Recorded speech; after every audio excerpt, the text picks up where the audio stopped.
Muy buenos días. El día de hoy vamos a ver el bloque 2, sistemas de integración, regulación y reproducción en el ser humano. El tema es el tema 1, sistema endocrino. Las competencias a desarrollar es tomar decisiones a partir de la valoración de sus consecuencias de distintos ámbitos de consumo, hábitos de consumo y conductas de riesgo. Decide sobre el cuidado de su salud a partir del conocimiento de su cuerpo, sus procesos vitales y el entorno al que pertenece. Aprendizajes esperados. Examina el actuar de las hormonas dentro de su cuerpo y su relación con el metabolismo y su estado de salud. Los contenidos temáticos es funciones generales del sistema endocrino, tipos de comunicación celular, el tema de hormonas, tipo de hormonas, funciones de las hormonas y mecanismo de acción de estas. Vamos entonces a empezar. Hay que recordar que es una hormona. Entonces, el sistema endocrino. La palabra sistema viene del latín, que se refiere al conjunto de elementos que se encuentran interrelacionados entre sí y realizan una función específica. En el caso del sistema endocrino está formado por glándulas endocrinas, tejido y células endocrinas. Recibe el nombre de endocrino ya que libera mensajeros químicos al interior del cuerpo. Endo, dentro. Este sistema endocrino está conformado por los siguientes órganos: el hipotálamo, la pituitaria, el cuerpo pineal, la tiroides, la paratiroides, que se encuentra unas pequeñas glándulas dentro de las tiroides, el timo, enfrente del esternón, glándulas adrenales o suprarrenales, que se encuentran encima de los riñones, páncreas. El páncreas tiene dos funciones: páncreas endocrino y páncreas exocrino, y ovarios y testículos. Función del sistema endocrino. Desempeña funciones de integración, regulación y coordinación en el organismo humano, que junto con el sistema endocrino y el inmunitario se conoce como eje neuroinmunoendocrino, de tal forma que el cerebro, el estrés, afecta tanto al sistema endocrino como al inmunológico, y la entrada de patógenos hace que el sistema inmunológico envíe señales al sistema nervioso central, que a su vez envía señales al sistema endocrino. Entonces, si se dan cuenta, hay una relación muy estrecha. Todo lo que afecta al sistema nervioso central afecta al inmunológico y a su vez afecta al endocrino. Todo lo que afecta al inmunológico afecta al nervioso y afecta al endocrino. Y viceversa, aquello que afecta al endocrino puede afectar el cerebro y al sistema inmune. Entonces, su relación de estos es sumamente estrecha.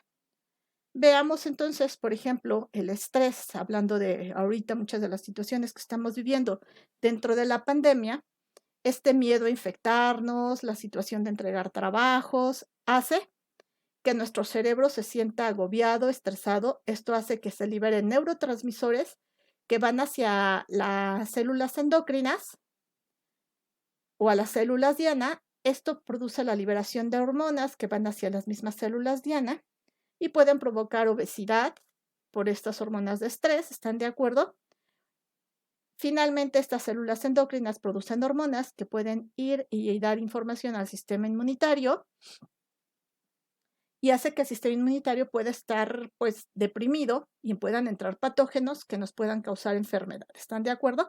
Asimismo, cuando un patógeno entra a las células inmunitarias, este responde liberando ciertos mensajes que son las citoquinas, que pueden llegar a las células endocrinas, que provoca la liberación de hormonas que hacen que se liberen más células inmunitarias con la finalidad de reactivar o retroalimentar este sistema. ¿Están de acuerdo? Y estas células neuronales pueden llegar al cerebro para en un momento dado hacer que se libere más energía, o al contrario, que le diga al cuerpo: siéntete cansado, para que le des energía al sistema inmune. Ok, entonces vamos a ver los tipos de señalización que existen dentro de nuestro cuerpo.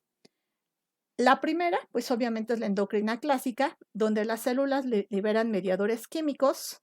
Entonces, la célula endocrina o la glándula endocrina libera estos mediadores químicos al interior de la célula, donde son absorbidos por vasos capilares cercanos a la célula endocrina y distribuidos todas estas sustancias químicas a través del torrente sanguíneo hasta alcanzar su célula blanco.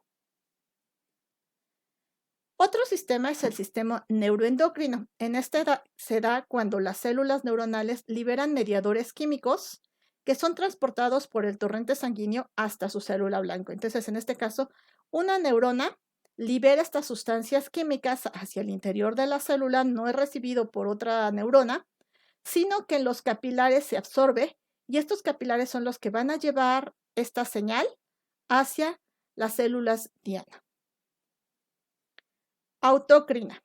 La autocrina se da cuando los mediadores químicos son liberados por una célula y su célula diana es la misma célula que lo liberan. Por ejemplo, entonces esta célula libera el mediador químico, pero ella tiene los receptores para estas mismas moléculas químicas. Entonces, estas se unen a sus propios receptores, activando alguna señalización en esta célula. Tal es el caso de las células del sistema inmune o los linfocitos.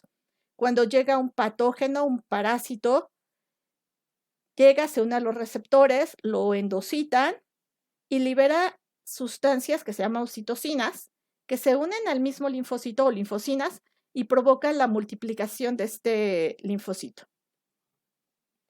Comunicación parácrina. Se refiere a la señalización en donde una célula cercana libera el mensajero químico al líquido intersticial, entonces al interior del cuerpo, pero dentro en esa misma región, y actúa sobre las células que se encuentran en las inmediaciones, es decir, cercana a ella. Por ejemplo, en este caso, esta célula libera sus gránulos y una célula que está cercana los recibe en sus receptores.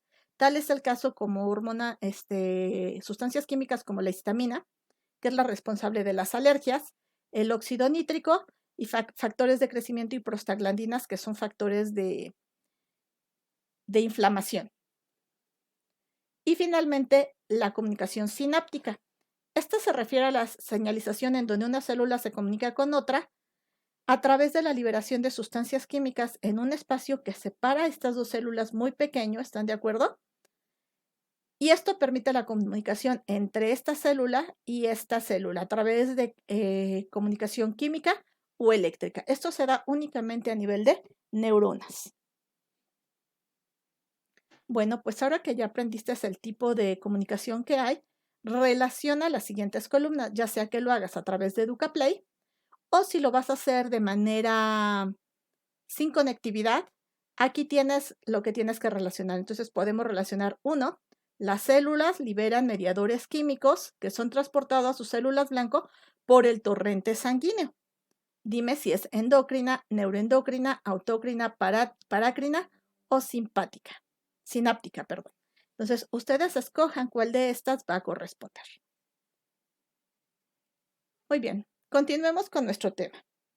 Veamos qué son las hormonas.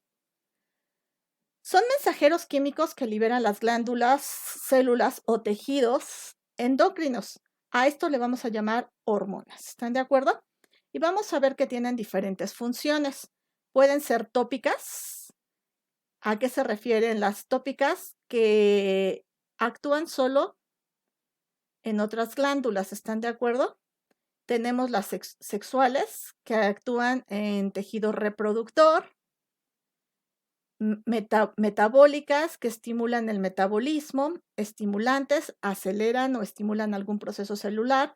Inhibitorias, inhiben algún proceso celular.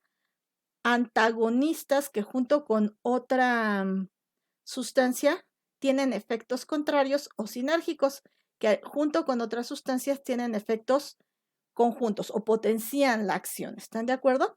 Entonces, dentro de las tópicas, ¿están de acuerdo? Tenemos a las hipofisiarias, es decir, las tópicas actúan sobre otras glándulas endocrinas.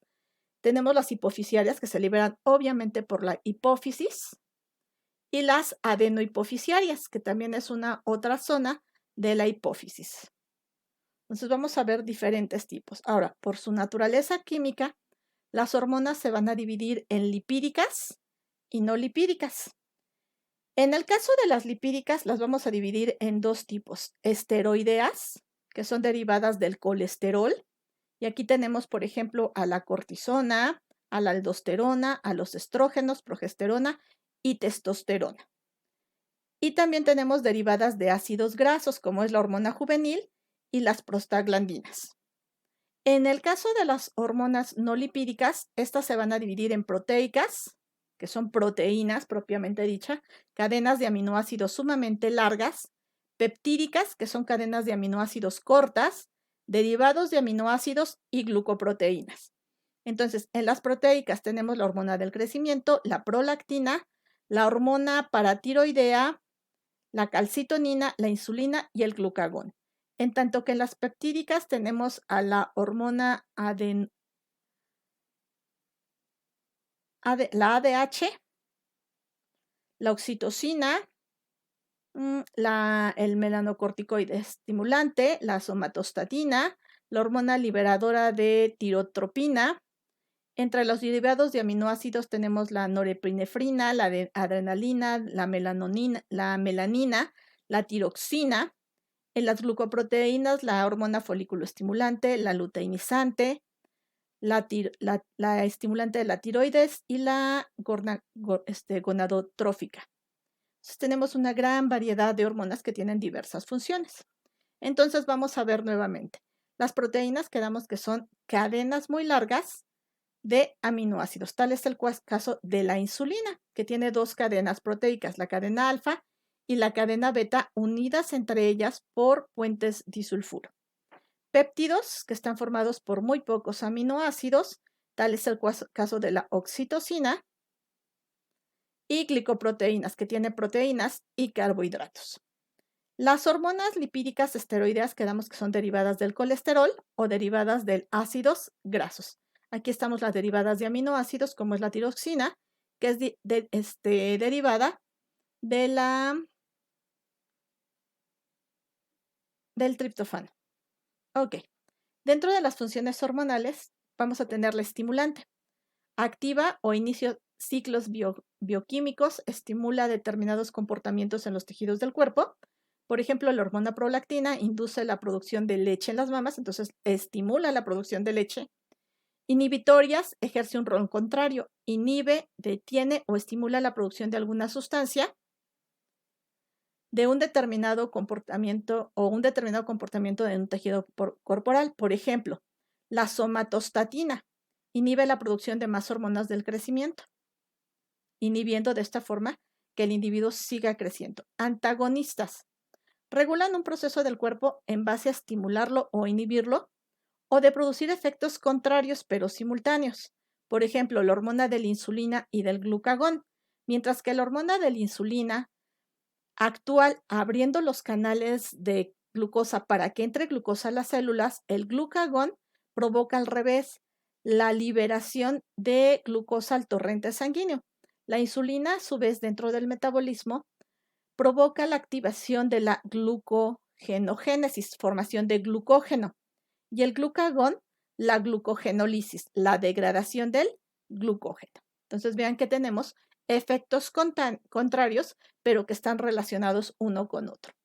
Actividades sinérgicas. A veces la presencia conjunta de dos hormonas incrementa el efecto de la primera, es decir, se potencian para que logren un efecto más intenso. Por ejemplo, la hormona del crecimiento y las hormonas tiroideas T3 y T4 provocan el desarrollo de los seres vivos, hacen que crezcan, además que su metabolismo se incrementa, permiten comer más y no subir de peso, por ejemplo.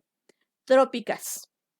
Permiten la alteración o el control de otros tejidos endocrinos, sirviendo de mensajeros químicos en el organismo. Por ejemplo, la hormona gonadotropina desencadena la ovulación en las mujeres y la espermatogénesis en el hombre cuando están listos para empezar a reproducirse. Entonces, estimula a otros órganos endocrinos. Ok, bueno, pues ahora que ya lo vimos, que ya conoces cuáles son sus funciones, relaciona las siguientes columnas. También puedes hacer esta actividad a través de la plataforma de Ducla Play, o si no tienes conectividad, relaciona, por ejemplo, la 1, actividad. Activan o inician ciclos biogeoquímicos o estimulan determinados comportamientos en los tejidos del cuerpo. ¿A cuál de estas corresponden? ¿Están de acuerdo? Realmente también las células y los órganos de nuestro cuerpo se